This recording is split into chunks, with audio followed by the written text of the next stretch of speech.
नमस्कार नमस्कार नमस्कार बच्चों।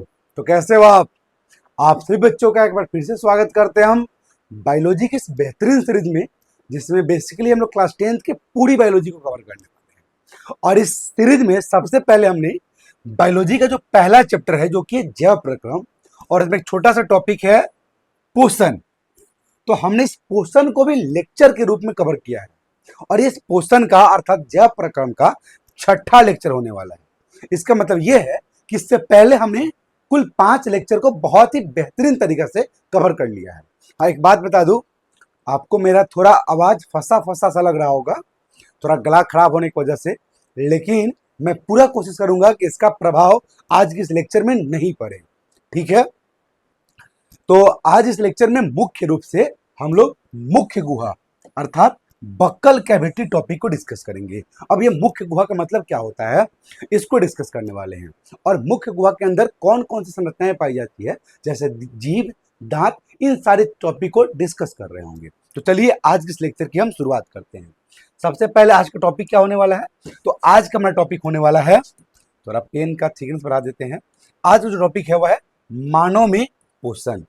इससे पहले जो हमारा 5वां लेक्चर था उसमें मुख्य रूप से हमने अमीबा में पोषण टॉपिक को डिस्कस किया था, और बहुत ही बेहतरीन तरीके से डिस्कस किया था। एक एक डायग्राम जो कि हम अपने हाथों से बनाए थे, और उसमें क्या अमीबा का पोषण है, उसमें कौन कौन सा प्रक्रिया शामिल है, कौन कौन सा स्टेप शामिल है, उसे एक एक करके हमने डिस्कस किया था। और आपको बता दें, अमीबा में पोषण यह टॉपिक आपके बोर्ड एग्जाम में 5 नंबर में क्वेश्चन पूछे जाते हैं। तो अगर आपने अभी तक उस लेक्चर को नहीं देखा है तो आप उसको देख लेंगे। अगर आप अमीबा में पोषण की प्रक्रिया को, स्टेप को समझ गए हो, तो आप मानव में पोषण की प्रक्रिया को समझने में कोई दिक्कत होगी नहीं, क्योंकि अमीबा में जो पोषण का प्रक्रिया है, सेम प्रोसेस, सेम स्टेप होता है मानव में। जैसे हम लोग अमीबा में पढ़े थे, अंतर्ग्रहण, पाचन, अवशोषण, स्वांगीकरण और बहिष्करण, सेम प्रोसेस, ये पांचों चरण, सेम ये पांचों स्टेप फॉलो होता है मानव में। तो कैसे होता है, उससे पहले जाने से पहले हम थोड़ा सा छोटा सा टॉपिक है जो कि पोषक तत्व, इसके ऊपर बोर्ड एग्जाम में एक दो क्वेश्चन पूछे गए हैं। तो सबसे पहले हम पोषक तत्व को डिस्कस कर लिए। इसके पहले ऐसे हमने जब हम बेसिक कवर कर रहे थे बायोलॉजी का, उसमें पोषक तत्व के बारे में हमने डिस्कस किया था। तो आइए, पोषक तत्व कौन कौन होते हैं। अगर हम पोषक तत्व के बारे में बात करें आपसे, तो जो भी हम भोज्य पदार्थ जैसे दाल, भात, मुर्गा, मच्छी, दही, चोखा, चटनी, अचार जो भी खाते हैं, उसमें हम लोग डायरेक्टली या इनडायरेक्टली पोषक तत्व को खा रहे होते हैं। और पोषक तत्व आपको बता दें, पोषक तत्व बेसिकली 5 प्रकार के होते हैं। एक कार्बोहाइड्रेट, दूसरा प्रोटीन, तीसरा होता है फैट जिसे आप वसा बोलते हो, चौथा विटामिन, और 5वां खनिज। कोई कोई इसमें जल को भी ऐड कर लेता है। आइए देखते हैं हम पहले। ये देखो, ये आपके सामने यहाँ पे दिखाई दे रहा होगा, पेन का थिकनेस थोड़ा बढ़ा लेते हैं। ये पोषक तत्व अर्थात जो हम भोजन करते हैं, उस भोजन में डायरेक्टली या इनडायरेक्टली हम पोषक तत्वों को खा रहे होते हैं। और पोषक तत्व कार्बोहाइड्रेट, प्रोटीन, वसा, विटामिन और खनिज। खनिज को हम लोग मिनरल्स बोलते हैं। कोई कोई इसमें जल को भी ऐड कर लेता है। देखो आपको बताते हैं, ये जो कार्बोहाइड्रेट और प्रोटीन, ये फैट है, ये तीनों चीज हमारे शरीर में ऊर्जा प्रदान करने का काम करते हैं। ये तीनों चीज क्या करता है, ऊर्जा प्रदान करता है। अच्छा, इससे पहले लेक्चर को शुरू करने से पहले मैं आशा करता हूं आप एक कॉपी और कलम लेकर इस लेक्चर को देख रहे होंगे, क्योंकि जो भी मैं बात बताऊंगा वो बहुत इंपॉर्टेंट बातें हैं। तो आप उसको साथ साथ नोट करते रहिएगा, ठीक है। तो ये कार्बोहाइड्रेट, प्रोटीन और वसा ऊर्जा प्रदान करने का काम करता है, अर्थात हमारे शरीर को ऊर्जा देने का काम करता है। अगर कोई पूछे कि हमारे शरीर को ऊर्जा कौन देगा, तो वह देने का काम करता है कार्बोहाइड्रेट, प्रोटीन और वसा। एक बात बताओ, और ये ऊर्जा बहुत इंपॉर्टेंट चीज है। किसी भी जीव को जिंदा रहना है तो उसको ऊर्जा चाहिए। तो ऊर्जा कौन देगा, कार्बोहाइड्रेट, प्रोटीन और वसा। ये विटामिन और मिनरल्स जो है, ये विटामिन और मिनरल्स शरीर में जैविक प्रक्रियाओं को नियंत्रित करने का काम करते हैं। अर्थात हमारे अंदर जो भी प्रक्रिया हो रहे हैं उसे ये मेंटेन करते हैं, जैविक प्रक्रियाओं को। यहाँ पे हम आपके सामने सभी को हाथ से अपने लिख रहे हैं, और बहुत सारा स्लाइड आपके लिए लेकर हम आए हैं। जैविक प्रक्रियाओं को ये मेंटेन करते हैं, ये साथ साथ आप लिखेंगे। मेंटेन करते हैं। चलिए, तो ये पोषक तत्व 5 प्रकार, कार्बोहाइड्रेट, प्रोटीन, वसा, विटामिन और खनिज, ये तीनों क्या करते हैं, शरीर को ऊर्जा प्रदान करते हैं और विटामिन मिनरल जैविक प्रक्रियाओं को मेंटेन करते हैं। एक बात यहाँ पे लिखा हुआ है, कार्बोहाइड्रेट, फैट और प्रोटीन, अर्थात हमारी जो बॉडी है, अगर बॉडी को ऊर्जा बनाना है, अगर हमारे शरीर को ऊर्जा बनाना है, तो सबसे पहले ऊर्जा के लिए कार्बोहाइड्रेट का यूज करता है।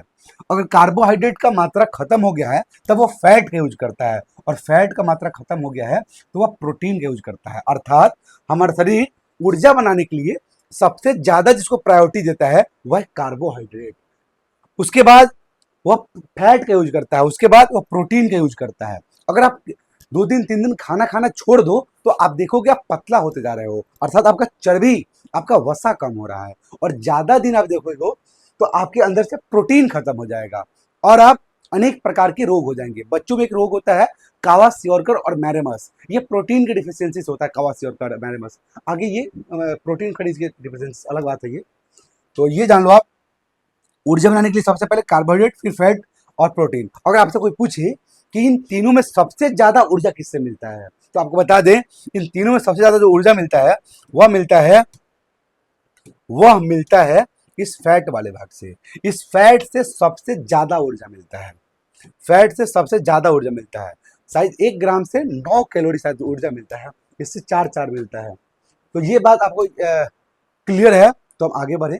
आप चाहो तो इसका स्क्रीनशॉट ले सकते हो।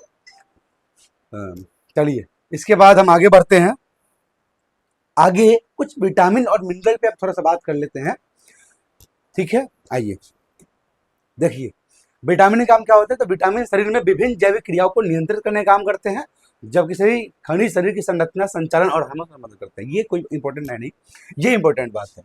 यहाँ पे आप याद रखोगे, ऐसे एग्जाम में इन टॉपिक से आयोडीन, इसका कलर चेंज कर देते हैं, इन टॉपिक से यहाँ पे आयोडीन और विटामिन ए से बोर्ड एग्जाम में PYQ के रूप में क्वेश्चन पूछे गए हैं। लेकिन हम आपको विटामिन के, कैल्शियम और लोहा भी लिख कर आए हैं कि अगर भविष्य में अगर क्वेश्चन इन टॉपिक से बने तो ये आ सकते हैं, ठीक है। तो विटामिन ए का काम क्या होता है, विटामिन ए आंखों की रोशनी के लिए बहुत इंपॉर्टेंट है और त्वचा की रक्षा का कार्य करता है। ऐसे विटामिन के रक्त को थक्का बनाने का कार्य करता है। आयोडीन से थायराइड हार्मोन का निर्माण होता है, तो आयोडीन की कमी हो जाएगी तो थायराइड खत्म हो जाएगा, यहाँ पे घेघा रोग हो जाता है, ठीक है। कैल्शियम बोन और टीथ को मजबूत बनाता है। लोहा हीमोग्लोबिन निर्माण का कार्य करता है। इसी पे क्वेश्चन है, आप क्वेश्चन को देख लेते हैं। ये आप स्क्रीनशॉट ले सकते हो यहाँ से, ये इंपॉर्टेंट है नहीं, बस क्वेश्चन दिखाने के लिए। ये क्या के लिए दिखाया गया है, इसके लिए कि अगर विटामिन और मिनरल से भविष्य में क्वेश्चन बने तो इनसे बन सकता है, के से बन सकता है, कैल्शियम से बन सकता है और हीमोग्लोबिन से बन सकता है। क्वेश्चन क्या पूछा था ये आपके सामने रखते हैं। क्वेश्चन ये है कि घेघा, जिसको हम लोग ग्वाइटर बोलते हैं, ये किससे पनपता है? क्या चीनी की कमी से घेघा रोग होता है? क्या आयोडीन की कमी से घेघा रोग होता है? क्या रक्त की कमी से होता है? क्या मोटापा, जिसको हम ओबेसिटी बोल देते हैं, मोटापे से? एक बात बताते हैं आपको, मोटापा से अनेक प्रकार की बीमारियां होती है। चीनी की कमी से हाइपोग्लिसीमिया, आयोडीन की कमी से घेघा रोग होता है। देखो, ये अगर आयोडीन की कमी हो गया तो ये हार्मोन बनना बंद हो जाएगा और इससे क्या हो जाएगा, घेघा रोग होता है। तो इसका आंसर जो करेक्ट आंसर होगा वह यह आंसर ऑप्शन बी होगा। रक्त की कमी से एनीमिया हो जाता है, रक्त की कमी से एनीमिया। और ये कब क्वेश्चन पूछा गया था? ये क्वेश्चन पूछा गया था 2015 में, 2019 में और 2020 में। बस इसी को अलग अलग रूप में क्वेश्चन पूछा गया था कि आयोडीन की कमी से कौन रोग होता है या घेघा रोग किसकी कमी से होता है। ऐसे ही क्वेश्चन पूछा गया 2017 में कि विटामिन ए की कमी से होने वाले रोग का नाम लिखिए। देखो, यहाँ पे विटामिन ए की कमी क्या कर रहा है, विटामिन ए आंखों की रोशनी कर रहा है, त्वचा की रक्षा कर रहा है। तो वहाँ पे ऑप्शन था, या ऑप्शन नहीं भी हो तो आप लिख सकते हो कि विटामिन ए की कमी से क्या होता है, विटामिन ए की कमी से रतौंधी होता है। विटामिन ए की कमी से रतौंधी होता है।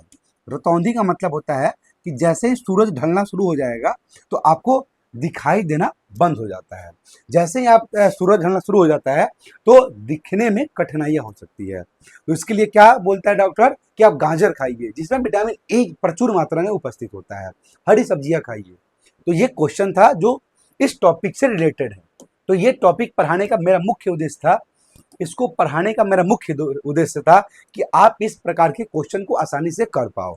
अगर आप चाहो तो यहाँ से स्क्रीनशॉट ले सकते हो, नहीं तो आगे हम बढ़ते हैं। आगे आइए, हम मानव में पोषण की प्रक्रिया को समझते हैं। हम अभी क्लास शुरू होने से पहले हमने डिस्कस किया है कि जैसे अमीबा में पोषण 5 स्टेप में कंप्लीट होता है, सेम प्रोसेस होता है मानव में। मानव में सबसे पहले क्या होता है, मानव में पोषण की क्रिया निम्नलिखित 5 चरणों में, वह कौन कौन सा है, आइए देखिए यहाँ पे। पहला है अंतर्ग्रहण।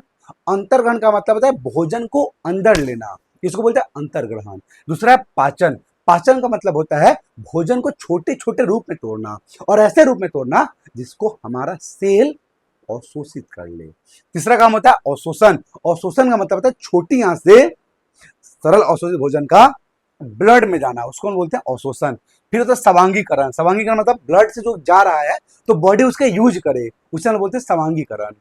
वैसे तो बहिष्करण। बहिष्करण मतलब होता है जो भी अपशिष्ट पदार्थ है वह बॉडी हमारा बाहर निकाल देता है। और ये सब काम बता दे, कोशिका जो होता है, सॉरी अमीबा जो होता है, उसमें एक ही कोशिका उपस्थित होती है, तो वह एक ही कोशिका से इस सारी काम को करता है। लेकिन हमारे अंदर इन सभी काम को करने के लिए अलग अलग तंत्र विकसित होते हैं, जिससे हम बेसिकली पाचन तंत्र कहते हैं। तो अब मेरा जो मुख्य टॉपिक होने वाला है वह है पाचन। अब आइए हम आराम से समझते हैं पाचन क्या होता है। और पाचन इतना आराम से समझाया जाएगा आपको, इतना बेसिक से समझाया जाएगा कि पाचन आपके दिमाग में सेट हो जाएगा।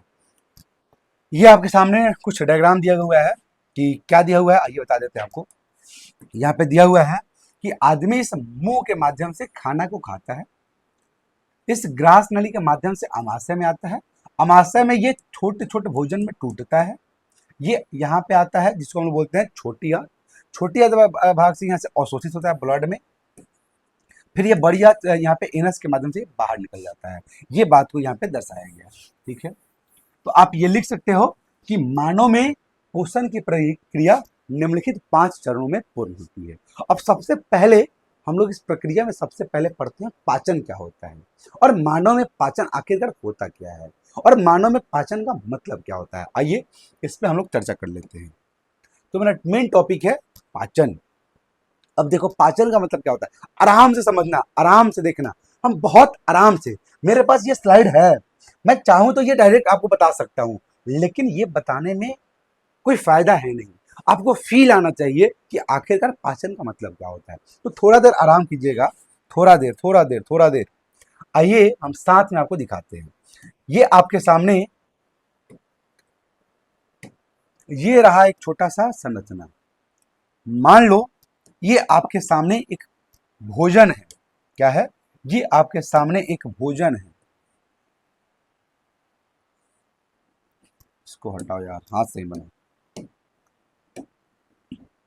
ये भोजन के कण हैं जो जटिल भोजन है। ये भोजन के कण हैं जो जटिल भोजन है। जटिल समझना क्या कहना चाहते हैं हम, समझना भाई।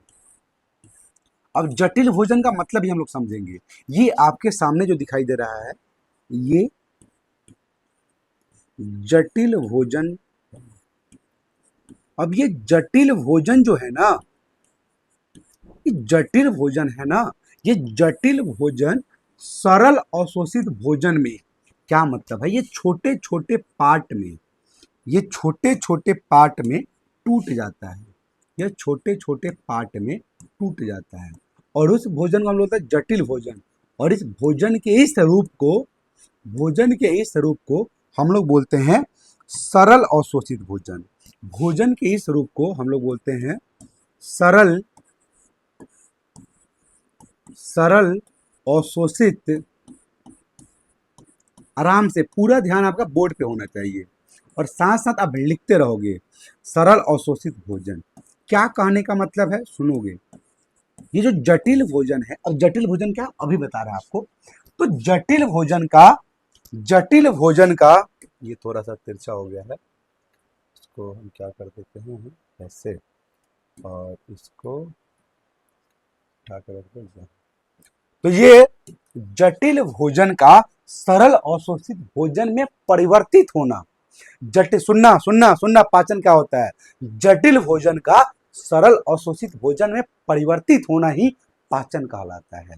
अर्थात बड़का अणु का छोटे छोटे रूप में टूटना ही पोषण कहलाता, सॉरी पाचन कहलाता है। बड़का चीज का छोटे छोटे टुकड़ों में टूटने की प्रक्रिया क्या कहलाती है? पाचन कहलाती है।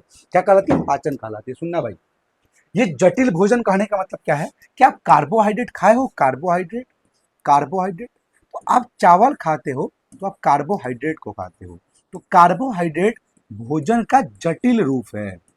क्या आप प्रोटीन खाए हो? तो प्रोटीन जो है वह भोजन का जटिल रूप है। क्या आप फैट खाए हो, वसा, तो वसा जो है यह भोजन का जटिल रूप है। तो ये पाचन मतलब क्या होता है? पाचन में ये कार्बोहाइड्रेट भोजन के सरलतम रूप में टूटता है, अर्थात ये कार्बोहाइड्रेट टूट जाता है ग्लूकोज में, ये कार्बोहाइड्रेट टूट जाता है ग्लूकोज में। और कार्बोहाइड्रेट का अपने सरलतम रूप ग्लूकोज में टूटने की प्रक्रिया ही पाचन कहलाती है। ऐसे ये प्रोटीन अपने सरलतम रूप टूट जाता है, जिसको हम बोलते हैं एमिनो अम्ल। क्या बोलते हैं? एमिनो अम्ल, एमिनो एसिड, या इसी को बोलते हैं एमिनो अम्ल। अर्थात प्रोटीन का अपने सरलतम रूप एमिनो एसिड अर्थात एमिनो अम्ल में टूटने की प्रक्रिया ही, परिवर्तित होने की प्रक्रिया ही पाचन कहलाती है। और जो वसा है ये टूट जाता है फैटी एसिड, ये टूटता है fatty acid plus, fatty acid plus glycerol में। अर्थात अर्थात कहने का मतलब है फैट का, वसा का फैटी एसिड और ग्लिसरॉल में टूटने की, परिवर्तित होने की प्रक्रिया को ही हम लोग बोल देते हैं क्या? हम लोग बोलते हैं पाचन। हम लोग बोलते हैं पाचन। पाचन का सीधा मतलब होता है जटिल भोजन का सरल अवशोषित भोजन में टूटने की प्रक्रिया क्या कहलाती है? पाचन कहलाती है। अब ये सरल अवशोषित मतलब इतना सरलतम रूप में टूट गया जिससे ब्लड अवशोषित कर ले, जिसे सेल अवशोषित कर ले। क्या कार्बोहाइड्रेट सेल में जा पाएगा क्या? नहीं, कार्बोहाइड्रेट सेल में नहीं जा पाएगा। कार्बोहाइड्रेट कौन जा पाएगा? तो कार्बोहाइड्रेट का सरलतम रूप जो कि ग्लूकोज, तो ग्लूकोज जाता है सेल में। और एक बात बता दे, सेल में भेजने का काम करता है इंसुलिन। कौन करता है? ये अलग बात है, खैर छोड़ो, थोड़ा सा इसको आप नोट करोगे।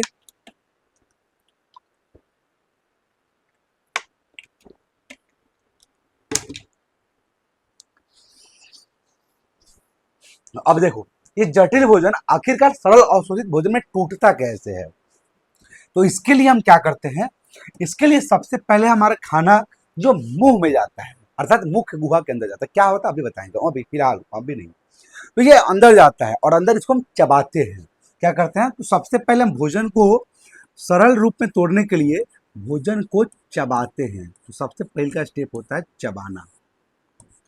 चलो, तो सबसे पहले स्टेप में हम भोजन को चबाते हैं। अब ये चबाने से ये नीचे जाता है। अच्छा एक बात बताओ, क्या अभी कभी खाना खाते समय आप ये फील किए हो, ये महसूस किए हो कि खाना गला पे अटक गया हो? क्या खाना खाते समय आपने कभी ये महसूस किया है कि खाना गला पे अटक गया है? और क्या गला पे खाना जब अटकता है या रुकता है या ठहरता है तो क्या वह 3 दिन 4 दिन तक ठहरता रहता है? नहीं, कुछ ही समय में देखते हो ये खाना गला से नीचे उतर जाता है। ऐसा क्यों? क्योंकि यहाँ पे क्रमाकुंचन गति हो रही होती है, जिसे हम लोग पेरिस्टाल्टिक मूवमेंट बोलते हैं। ये आगे आने वाला है। जो सबसे पहले चबाते हैं, उसके बाद खाना ग्रास नली के होते माध्यम ये आता है अमाशय में, और अमाशय में खाना मथाता है, जिसे हम चर्निंग मूवमेंट बोलते हैं। आओ यहाँ पे, तो दूसरा स्टेप हो जाता है इसी में मथना। किसको मथते हैं? खाना को। तो जटिल भोजन को अगर सरल अवशोषित भोजन में तोड़ना है तो सबसे पहले खाना को चबाना पड़ेगा, फिर अमाशय में मथना पड़ेगा, और तीसरा जो स्टेप है वह इस पे एंजाइम एक्ट करता है। अब ये एंजाइम क्या होता है? अब ये एंजाइम का क्या रोल है बॉडी में? आओ हम आपको एंजाइम का रोल समझाते हैं। देखो, क्या आप कभी रासायनिक अभिक्रिया को होते हुए लैब में सुने हो कि रासायनिक अभिक्रिया के गति को अगर तेज करना होता है तो उसमें हम कैटलिस्ट को डाल देते हैं, जिसे हम उत्प्रेरक बोलते हैं। रासायनिक अभिक्रिया को अगर उसके गति को तेज करना है तो हम लोग उसमें कैटलिस्ट को डाल देते हैं, तो उसको हम बोलते थे गति तेज हो गया। वैसे ही हमारे शरीर के अंदर अगर किसी भी चीज को, खाना को पचाना है, जल्दी पचाना है, तो उसमें आप एंजाइम को डाल देते हो। और एंजाइम क्या करता है? एंजाइम एक प्रकार का कैटलिस्ट का काम करता है, अर्थात उस काम के गति को तेज कर देता है। और खाना को पचाना है तो जैसे एंजाइम जाएगा वह खाना का डाइजेशन को तेज कर देगा। यही काम होता है एंजाइम का। एंजाइम के कुछ और काम है नहीं। एंजाइम का काम है कि हमारे बॉडी में जो भी प्रोसेस चल रहा है ना, उस प्रोसेस को थोड़ा तेज कर देना, और तेज होने से प्रोसेस जल्दी हो जाता है।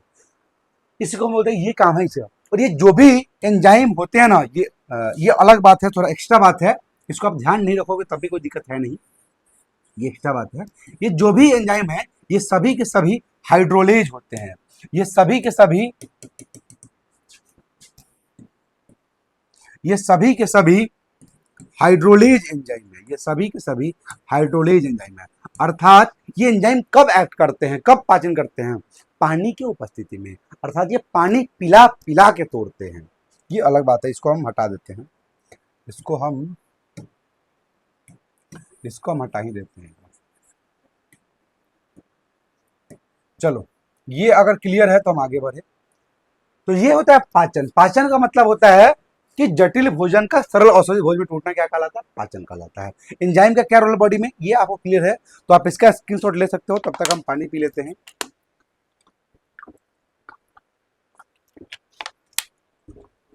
चलिए आगे आइए। आगे अब सबसे पहले हम जानते हैं, अर्थात इसी को अगर आप भाषा के रूप में देखना चाहो, अगर आपके सामने ये एग्जाम में क्वेश्चन आ गया कि आखिरकार पाचन है क्या, तो आप क्या लिखोगे?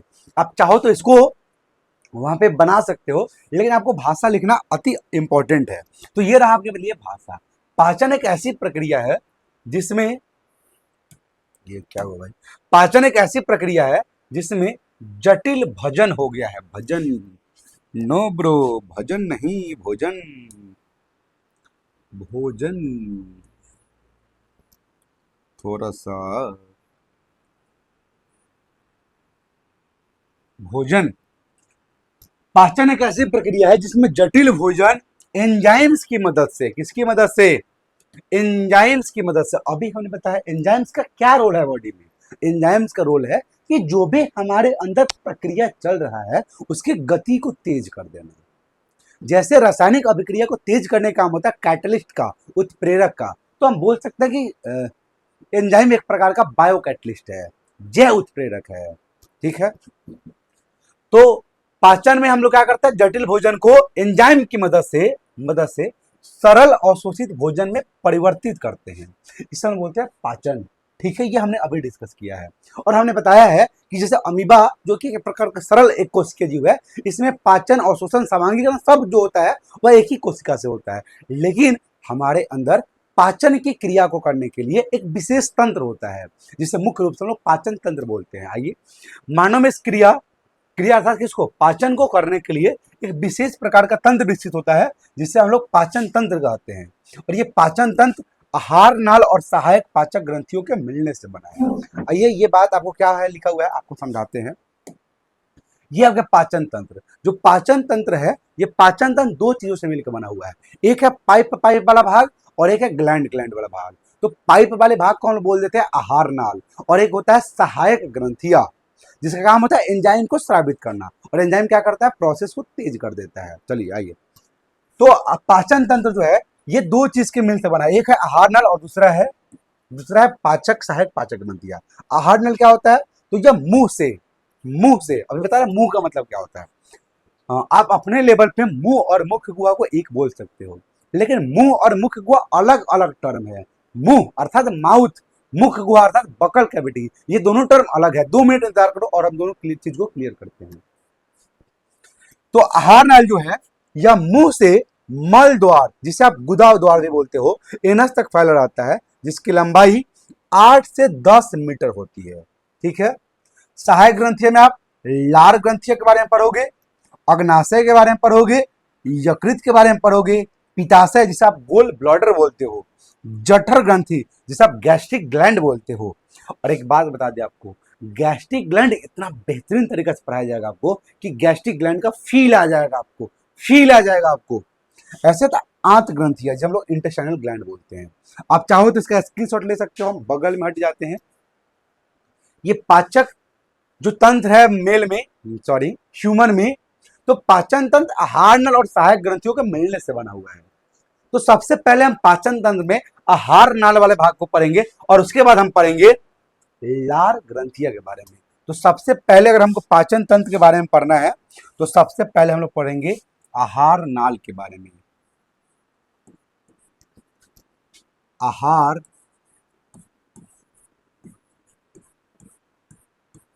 आहार नाल जिसे हम लोग बोलते हैं एलिमेंट्री कैनाल। इस आहार नाल को बोलते हैं हम लोग एलिमेंट्री कैनाल। ठीक है, तो आहार नाल के बारे में सबसे पहले जो आपको पॉइंट डिस्कस करना है वह याद रखना है कि यह मुंह से मल द्वार तक, यह मुंह से यह मुंह से मल द्वार तक फैला रहता है।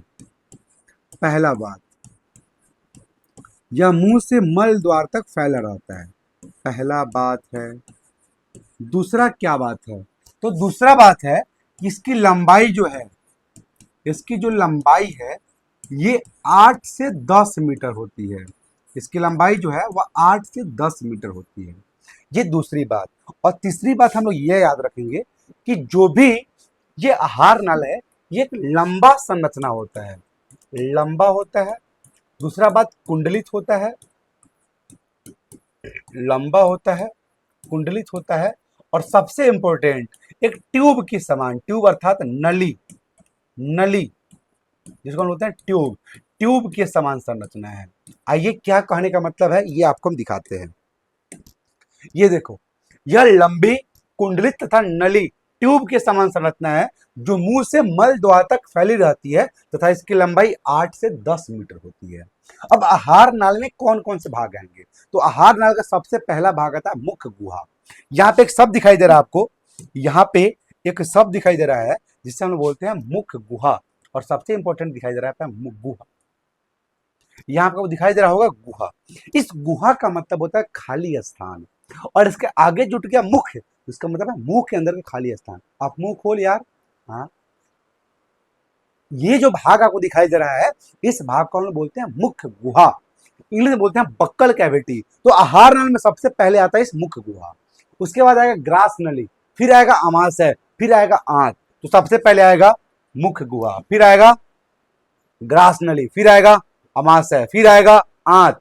और आंत के दो भाग, एक होते हैं छोटी आंत जिसे आप स्मॉल इंटेस्टाइन बोलते हो, और एक होती है बड़ी आंत जिसे आप लार्ज इंटेस्टाइन बोलते हो। छोटी आंत का कौन भाग है?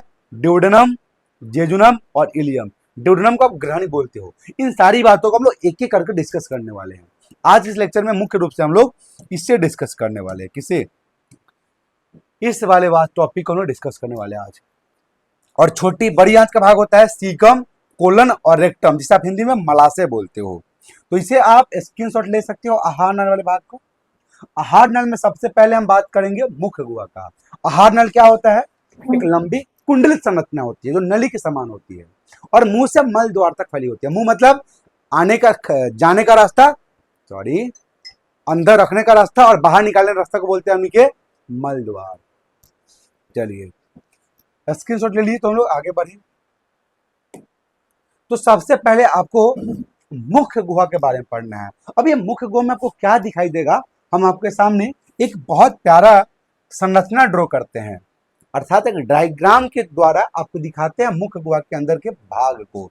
अब क्या कीजिएगा, मेरे साथ इस डायग्राम को बनाइएगा, और ये नहीं कि वीडियो को छोड़ के भाग जाएंगे। ये बहुत आराम आराम से पढ़ाया जा रहा है और ऐसा चीज आपको कहीं मिलने वाला है नहीं। अगर मिलेगा भी तो मिलेगा, लेकिन यहां पे भी मिलेगा, तो आप एक बार इसको देख सकते हो। ऐसे मिलेगा नहीं ये वाला पार्ट आपको।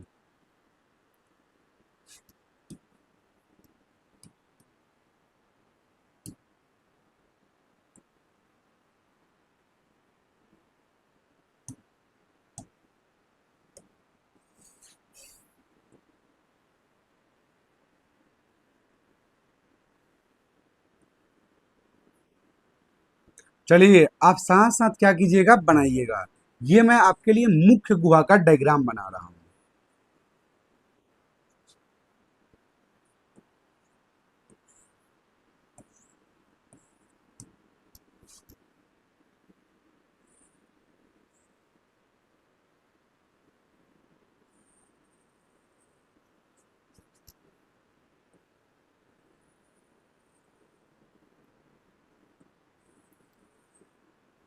साथ साथ आप डायग्राम को ड्रॉ कीजिएगा।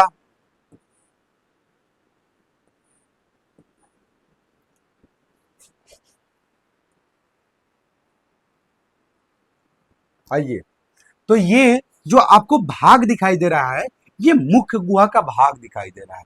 ये जो आपको भाग दिखाई दे रहा है, ये मुख्य गुहा का भाग दिखाई दे रहा है। ये आपको इंटरनल नॉस्ट्रिल दिखाई दे रहा है, जो मेनली हम लोग आगे वाले चैप्टर में पढ़ेंगे। और यहाँ पे एक छोटा सा संरचना दिखाई देता है, जिसे आप बोलते हो इवुला। ये सबका लेवल अभी हम करने वाले हैं, जिसे बोलते हैं हम लोग इवुला। और यहाँ पे एक और संरचना पाई जाती है, जिसे हम लोग बोलते हैं एपिग्लॉटिस।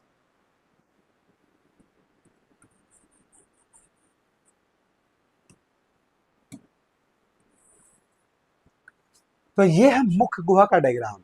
ये बीच का जो खाली स्थान आपको दिखाई दे रहा है, ये वाला पार्ट, ये बेसिकली आपका है मुख्य गुहा। ये बेसिकली आपका है मुख्य गुहा। और मुख्य गुहा में आपको क्या क्या दिखाई देगा? तो मुख्य गुहा में आपको सबसे पहले दिखाई देगा दांत। मुख्य गुहा में आपको दिखाई देगा दांत।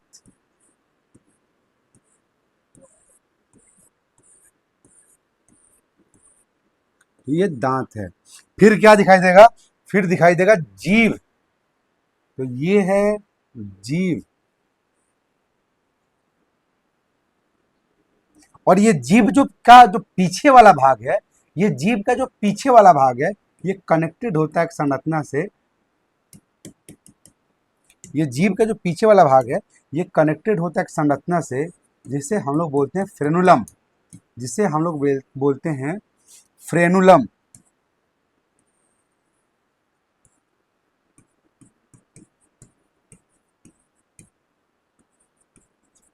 ये फ्रेनुलम।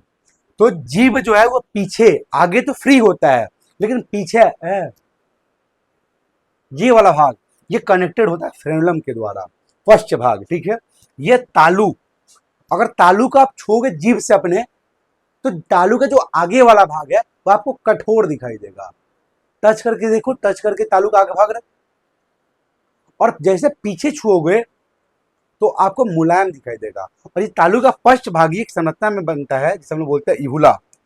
इस संरचना को बोलते हैं इवुला। ये आपके लिए है नहीं।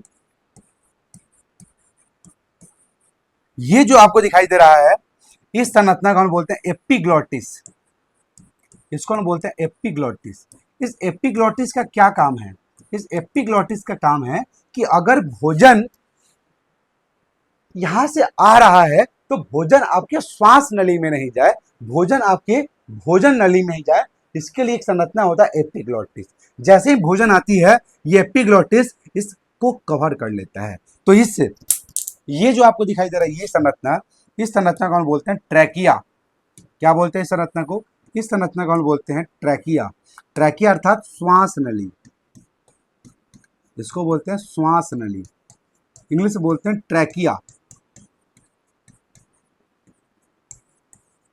इस संरचना को हम लोग बोलते हैं ग्रास नली, या इसी को बोलते हैं फूड पाइप।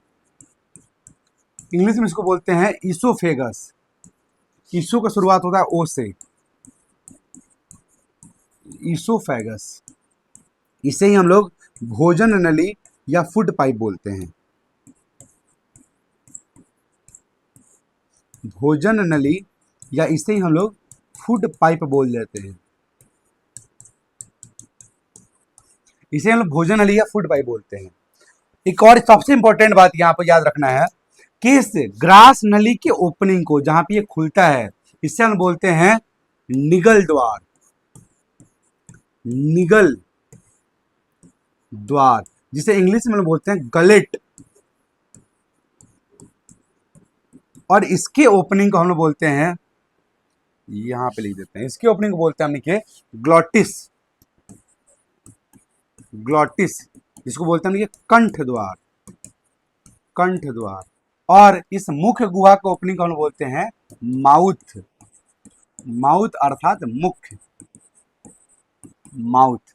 तो ये है आपका मुख्य गुहा का डायग्राम। यहाँ पे क्या है आपको याद रखना है? आपको एक ये रखना है, एक याद रखना आपको एपिग्लॉटिस। हाँ, एक और बात, यहाँ पे एक संरचना पाया जाता है। ये संरचना जो खाली स्थान दिखाई दे रहा है, इसको हम बोलते हैं ग्रसनी।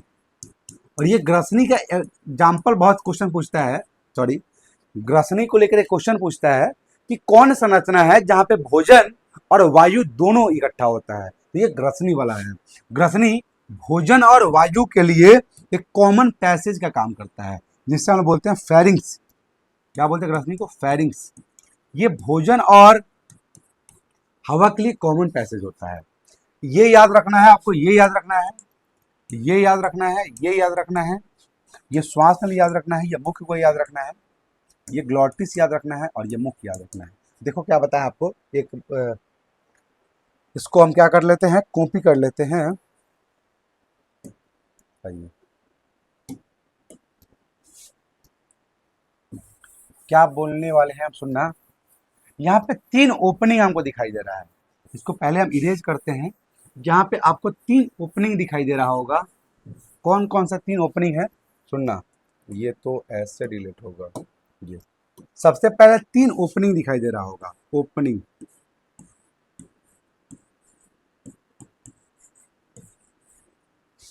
ओपनिंग, ओपनिंग अर्थात द्वार। तो सबसे पहले क्वेश्चन पूछता है मुख्य गुहा का ओपनिंग क्या है। मुख्य गुहा। दूसरा क्वेश्चन पूछा जा सकता है कि श्वास नली का ओपनिंग क्या है। अगर क्वेश्चन नहीं भी पूछे तो यहाँ पे कंफ्यूज रहता है बच्चा सब, तो इस कंफ्यूजन को दूर करते हैं हम। और तीसरा क्वेश्चन पूछ सकता है ग्रास नली का ओपनिंग क्या है, और इस ग्रास नली को हम लोग भोजन नली भी बोल देते हैं। सुनना, मुख्य गुहा, मुख्य गुहा अर्थात ये वाला भाग। इस मुख्य गुहा में अगर कुछ रखना है या बाहर निकालना है तो दरवाजा कौन है? तो मुख्य गुहा का जो दरवाजा है वही माउथ है या माउथ है। तो मुख्य गुहा के दरवाजा को हम बोल देते हैं माउथ। क्या बोलते हैं? माउथ। मुंह। मुंह और माउथ, मुंह और मुख्य गुहा में अंतर है। अगर मुंह को देखा जाए, अच्छा एक बात बताओ, मैथ में पढ़े होगे, ये एक लाइन होता है और एक ये लाइन होता है। इस वाले लाइन को हम लोग बोलते हैं उदग्र रेखा और इसको बोलते हैं क्षैतिज रेखा। अगर ये लाइन ऐसे हुआ तो इसको बोलते हैं क्षैतिज हॉरिजेंटल, और ऐसे हुआ तो इसको बोलते हैं उदग्र वर्टिकल। तो ये जो हमारा मुंह है ये ऐसे है, क्षैतिज है, और ये छिद्र है। तो मुंह एक क्षैतिज छिद्र जैसी संरचना है जो ऊपरी और निचली ओठ से घिरा होता है। ठीक है, खैर। और श्वास नली को ओपनिंग हम बोलते हैं कंठ द्वार। कंठ द्वार जिसको आप बोलते हो ग्लॉटिस। और ग्रास नली को ओपनिंग हम लोग बोलते हैं निगल द्वार। निगल द्वार जिसे आप बोलते हो गलेट। इसे आप स्क्रीनशॉट लोगे और हम आगे बढ़ते हैं। चलिए ले लिए, तो आगे हम बढ़ते हैं। जो भी बात हमने अभी इस स्लाइड के रूप में देखा, इसे हम लोग एक भाषा के रूप में देख लेते हैं। आइए, क्या लिखा हुआ है मुख्य गुहा के बारे में। मुख्य गुहा आहार नाल का सबसे पहला भाग है जो ऊपरी तथा निचले जबड़े से घिरा होता है, जिसके द्वारा भोजन का अंतर ग्रहण किया जाए। बेसिक बात है कि मुख्य गुहा आहार नाल का सबसे पहला भाग है, ठीक बात है। जो ऊपरी तथा निचले जौ, ये जौ से जबड़ा, जबड़ा मैग्जिबल मैंडिबल होता है, मैग्जिला और मैंडिबल। तो ये अंतर ग्रहण किया, अंतर मतलब भोजन रखा जाता है। मुंह एक क्षैतिज छिद्र जैसी संरचना है। ये बात अगर याद नहीं रखोगे तब भी कोई दिक्कत नहीं है। क्षैतिज छिद्र जैसी संरचना होती है जो ऊपरी तथा निचली ओठ से घिरा होता है, और मुंह एक गुहा में खुलता है जिसे हम मुख्य गुहा कहते हैं। यहाँ पे किसी कारणवश लाइट जो है वो गिर गया है, तो क्या होता है हुआ मुख्य गुहा। मुंह एक गुहा में खुलता है, इसे हम लोग मुख्य गुहा बोलते हैं। मुख्य गुहा में हम लोग किसके बारे में पढ़ेंगे? तो हम लोग पढ़ेंगे दांत के बारे में, जीभ के बारे में, और लार ग्रंथि, लाल नहीं लार।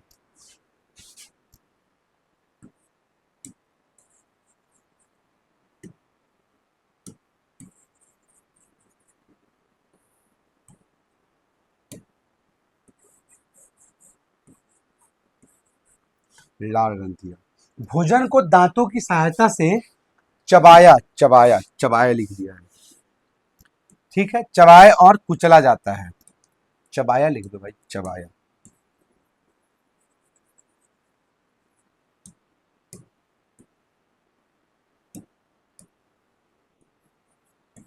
चबाया और कुचला जाता है। तीसरा पॉइंट कि जीभ और दांत लार की सहायता से भोजन को चबाने और मिलाने में मदद करते हैं। अर्थात मुख्य गुहा में हम लोग का दांत होता है। दांत क्या करता है? भोजन को चबाता है और उसको मसलता है, कुचलता है, जिससे वो छोटे छोटे टुकड़े में कन्वर्ट हो जाए। याद करो हम बताए थे पाचन का मतलब क्या होता है, जटिल भोजन का सबसे पहले मुंह में चबाया, अमाशय में मथा और एंजाइम उस पर कार्य करता है। तो ये प्रोसेस कौन कर रहा है, दांत कर रहा है, मुंह में इसको कर रहा है। और निगलने के लिए दांत और जीभ लार की मदद से इसको मिलाते हैं, मिक्स करते हैं, इसको मिक्स करते हैं और मिक्स करके इसको भेज देते हैं कहाँ पे, इसको भेज देते हैं हम लोग के अमाशय में ग्रास नली के माध्यम से। तो इसका स्क्रीनशॉट लोगे आप और हम आगे बढ़े। सबसे पहले जीभ के बारे में सबसे पहले हम पढ़ते हैं जीभ के बारे में। तो जीभ जो है ये हम लोग के मुख गुहा के तल पे, तल, ये नीचे वाले भाग को बोलते हैं तल। तो तल पे स्थित एक मस्कुलर संरचना है। मस्कुलर को हम लोग हिंदी में बोलते हैं पेशीय संरचना है, जो पीछे की तरफ किससे जुड़ा है, फ्रेनुलम से जुड़ा होता है, फ्रेनुलम से जुड़ा होता है। और जीभ के ऊपर स्वाद कलिया उपस्थित होती है और ये स्वाद कलिया के कारण ही हम लोग क्या कर पाते हैं, हम लोग टेस्ट को रिकॉग्नाइज कर पाते हैं, टेस्ट की पहचान कर पाते हैं, स्वाद की पहचान कर पाते हैं कि क्या ये कड़वा है, क्या ये मीठा है, क्या ये तीखा है। ये दूसरी बात। और तीसरी बात ये है कि जीभ के मदद से ही हम लोग भोजन को निगलने में मदद करते हैं, ये मिक्स करता है। ये बात लिखा हुआ है। मुख गुहा के तल पर एक पेशीय संरचना अर्थात मस्कुलर स्ट्रक्चर होती है जिसे हम लोग जीभ कहते हैं। जीभ के साथ पैपिला और स्वाद कलिया उपस्थित होती है जो स्वाद को पहचानने में, रिकॉग्नाइज करने में मदद करती है। ठीक, यह भोजन को निगलने में ही मदद करती है। इसका स्क्रीनशॉट ले लोगे आप। ये चलिए आगे हम लोग पढ़ते हैं दांत के बारे में। दांत के बारे में थोड़ा ये नाम दिया हुआ है, शिखर, नेक, रूट, एनामेल, डेंटाइन। तो सबसे पहले हम लोग क्या करते हैं, यहाँ पे देख लेते हैं क्या है, इसका मतलब क्या होता है। आपके समक्ष एक दांत का डायग्राम बनाया गया है, ये हमने अपने हाथों से बनाया है। ये तो अब जब दांत को देखोगे तो दांत में एक भाग दिखाई दे रहा होगा, ये वाला भाग, ये वाला भाग देखो, ये वाला भाग दिखाई दे रहा है जो हम यहाँ करते हैं। देखो ये वाला भाग, ये वाले भाग को हम बोलते हैं डेंटाइन। इस दांत के मुख्य भाग को हम बोल देते हैं डेंटाइन। तो ये डेंटाइन वाला भाग है, ये वाला भाग, ये ये कलर वाला भाग देखो, ये डेंटाइन वाला भाग है। तो दांत के मुख्य भाग को हम बोल देते हैं डेंटाइन। ठीक है, अब ये डेंटाइन जो है, डेंटाइन के सबसे ऊपर की तरफ ये देखो, डेंटाइन के सबसे ऊपर की तरफ एक संरचना पाई जाती है जिससे हम लोग बोलते थे एनामेल। डेंटाइन जो है एक परत से घिरा होता है और ये परत जंतु जगत की सबसे कठोर परत है। एनामेल के बारे में बता दें आपको, ये जंतु जगत की सबसे कठोर परत है। एनामेल के बारे में बता दें कि जंतु जगत की सबसे कठोर परत है, पहली बात। दूसरी बात, ये कैल्शियम फॉस्फेट और कैल्शियम कार्बोनेट का बना होता है। ठीक है, दूसरा बात ये डेंटाइन हो गया। तो दांत के मुख्य भाग या बोनी पार्ट को हम लोग बोल देते हैं डेंटाइन, दांत के मुख्य भाग को। और दांत के अंदर एक गुहा उपस्थित होता है जिसे हम लोग बोलते हैं मज्जा गुहा, पल्प कैविटी। तो ये वाला पार्ट देखो, ये दांत के अंदर की कैविटी है, ये दांत के अंदर की कैविटी है जिसे हम लोग बोल देते हैं पल्प कैविटी। और इस पल्प कैविटी के अंदर रक्त वाहिनियां, ये लाल वाला, ये वाला पार्ट, ये लाल वाला रक्त वाहिनियां उपस्थित होती है और इसी के चलते दांत में झंझनाहट, कनकनाहट, मनमनाहट पाया जाता है। अर्थात दांत को उखाड़ो तो आपको पेन फील होगा, किसके चलते, क्योंकि इस पल्प कैविटी में रक्त वाहिनी उपस्थित होती है। ठीक है, और ये जो पल्प कैविटी है नीचे की तरफ ये वाला पार्ट, ये एक संरचना होता है जो हम बोलते हैं रूट कैनाल। और आप सुने होंगे कि जब भी कोई जाता है डॉक्टर के पास तो बोलता है आरसीटी करवा के आए, हम रूट कैनाल ट्रीटमेंट करवा के आए हैं। तो ये नीचे वाला जो वेन है इसको ही ठीक किया जाता है। ठीक है, और ये मसूरा, मसूरा से दांत चिपका हुआ रहता है और चिपकाने का काम करता है सीमेंटम। सीमेंटम मसूरा से दांत को चिपका के रखता है और कुछ फाइबर ऊपर, ये फाइबर है, ये फाइबर है, ये फाइबर भी होल्ड करके रखते हैं, फाइबर। इस फाइबर का नाम है सार्पेस फाइबर। नहीं, आपके इंपॉर्टेंट नहीं है, बस आपको हम दिखाने के लिए। और दांत में मुख्य रूप से 3 भाग होते हैं, एक क्राउन, एक नेक और एक होता है रूट। क्राउन, नेक और रूट, ये दांत के 3 भाग हैं। सबसे ऊपर वाले भाग, दांत का सबसे ऊपर वाला भाग शिखर कहलाता है। सबसे नीचे वाला भाग जो मसूरा में धंसा हो उसको लोग जड़ बोलते हैं, रूट बोलते हैं। और शिखर और जड़ के बीच का भाग कहलाता है नेक, ग्रीवा। और दांत का जो सबसे ऊपर शिखर वाला भाग है एक कठोर परत से घिरा होता है जिससे हम लोग बोल देते हैं एनामेल, जो सफेद कलर का होता है। और एक बात आपको बता दें हम, एनामेल जो है वो आपके जीवन में मात्र एक बार आता है, आपके जीवन में मात्र एक बार आता है। अगर आपका दांत पीला पड़ना शुरू हो गया है, अगर दांत आपका पीला पड़ना शुरू हो गया है, एनामेल को लेकर इंपॉर्टेंट बात, एनामेल जो है आपके जीवन में मात्र एक बार आता है। अगर दांत आपका पीला पड़ना शुरू हो गया है इसका मतलब यह है कि आपके पानी में फ्लोराइड का मात्रा ज्यादा है, और फ्लोराइड का मात्रा ज्यादा है, और ब्रश भी आप वही यूज कर रहे हो, ब्रश अर्थात पेस्ट, मंजन वही यूज कर रहे हो जिसमें फ्लोराइड का मात्रा ज्यादा है। अगर दांत आपका पीला है तो आपको उस पेस्ट को कभी यूज नहीं करना है जिसमें फ्लोराइड का मात्रा ज्यादा है। हाँ, एक और बात, अगर आपका दांत पीला पड़ना शुरू हो गया है ना, इसका मतलब यह है कि एनामेल आपका खत्म हो गया है। इसका मतलब है कि एनामेल आपका खत्म हो गया है। आप कभी डॉक्टर के पास जाओगे दांत दिखाने, तो डॉक्टर आपको एक बात बोलता है कि आप अपने दांत के ऊपरी परत को घिसवा लीजिए। घिसवाने से क्या होगा, आपका दांत साफ हो जाएगा, चमकना शुरू कर देगा। लेकिन एक बात बता दे, ऐसा काम करना नहीं है। शुरू में अगर आप दांत को एक बार घिसवा दिए तो आपके दांत का सबसे ऊपरी परत जो कि एनामेल, ये खत्म हो जाएगा, और एक बार एनामेल खत्म तो फिर एनामेल आएगा नहीं। ठीक है, तो ये एनामेल के लेकर सबसे कठोर पदार्थ होता है। तो जो दांत का शिखर वाला भाग है वह एक एनामेल की परत द्वारा ढकी होती है। ठीक है, आई होप ये आपको समझ में आया हो। तो दांत के बारे में आज हमको इतना ही पढ़ना है।